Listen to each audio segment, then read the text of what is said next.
Right, Steve, hey, 25 years. Wow, it's quite a long time. It's gone very quickly, old mate. Um, what are some of your, earliest early memories before we set up Emperor? One of the things that I'll always remember is the time when you were up in Suffolk and you just got your new company car and you thought it'd be very cool to impress Kate and drive her down to Shingle Street and then forgot that the tide came in. Maybe you'd like to finish that one off. Yeah, it was a brand new MX-5. Very proud to have that as a company car, and I got stuck on the shingles. And a few Suffolk fishermen had to use all their resources to get the car back out of the sand. They thought this young yuppie from London, what on earth was he doing? And obviously they were totally right. I think it was at that point we realised that clearly you were the bloke to hook up with, Steve. I know what it was for me, Steve. What were the motivating factors for you when we were looking to start things up again? Well, setting up a business is it's obviously a really big thing to do, and I just felt that we could do things better than our existing company. I don't think our previous company had a great culture, and I was just very excited the fact that we were sort of proven to be able to sort of both bring in business and manage business, that we could do it better than we were doing with our existing business. What about yourself, Noel? I agree with all that, Steve, and I also think it still rings true today. I think the word ambition is the thing, is that we were knocking our pans out, and we had the ambition that we could do this for ourselves and build something that was going to be enduring and we could manage and control. And I can remember, in terms of ambition, saying, "God, can you imagine if we ever get to 8 people? Then this room will be full up." And who would have thought, eh? Can you remember how we came up with the name? We certainly had a very long list of names. Yeah. What is the fable of the Emperor name? Is it a Chinese restaurant on the King's Road that we used to pass on the way home? Possibly. It's a bit of a mystery wrapped up in an enigma, Steve. Actually, Yeah, I remember. Again, this was sort of in the days before the World Wide Web. We had a modem, and on our launch brochure, we had a really good sales line. We are on the internet. We are on the internet, whatever that meant. And that was we didn't have email. We had to use the phone, and we had to get out and see a lot of people. So I can remember the first month just loading my diary with meetings, just getting out to meet as many people as we could, clients, ex-clients, friends, prospects, and out of that came a few opportunities, and we were up and running. what do you think has been one of the biggest achievements, Steve, in the last 25 years? Well, I think really where we are today, I think we've built a great business, which now has dearly hope, a sustainable legacy with a fantastic culture. And as the business has grown and developed, remaining true to the integrity of the culture, having an open, collaborative atmosphere, a place for people to work, has been really important. And I think one of our biggest achievements is not just sort of growing that, but maintaining it.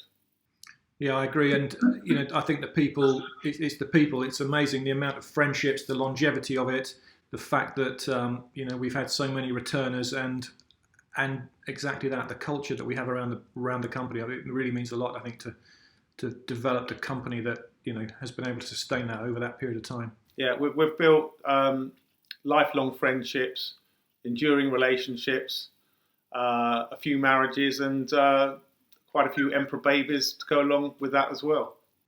How do you think you've changed, Steve, in 25 years? Physically, I've lost quite a lot more hair, actually.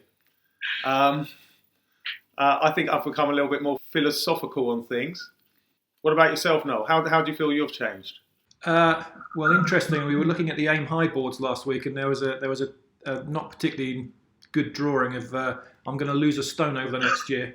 I think I've actually put on 2 stone over this last year. The whole lockdown experience has been has hit me a bit around the old waistline. So looking back over this period, then, Steve, what do you think's been the biggest curveball? It has to be lockdown, right? Well, I mean, this has been an absolutely momentous time, and as I've said often before at company town halls and in my notes, I've been absolutely amazed about how the business has both adapted and adopted new ways of working. But I don't necessarily think it was it was the event that had the biggest impact on us. September the 15th, 2008, when Lehman's went bust and sent the world into financial freefall. After that period, we had clients leaving us in droves because they just couldn't afford to do what we offered. Everybody collectively around the world was just slashing costs, and I would say the most stressful period of working at Emperor has been at the period after that, October, November, December 2008, and we just didn't know how long it was going to last. It took a couple of years to recover as well. It was also the week we opened the office in Birmingham as well, I seem to remember. It was the day we opened the office in Birmingham. Yeah, and lockdown has been awful in lots of ways, but it's also accelerated an enormous amount of change through the business, hasn't it? In lots of ways, it's been a real catalyst for some incredible improvements, both in the way we're structured, IT, the way we're kind of working, the output of the various teams. So as awful as it truly is, there has been some very positive things to come out of it. I'm very proud of the way that we have gone about things, and also the fact that we've shown our resilience. What are your ambitions, Steve, for the future years now? I think the business is in really good shape at the moment. I think we're very clear about what we do, and we're very clear about who we should be working with. And I think with our move to B Corp accreditation, I think that will really sort of set the right foundations for the future, in terms of absolutely ensuring that we put purpose and societal value right alongside there with profit. What about yourself, Noel?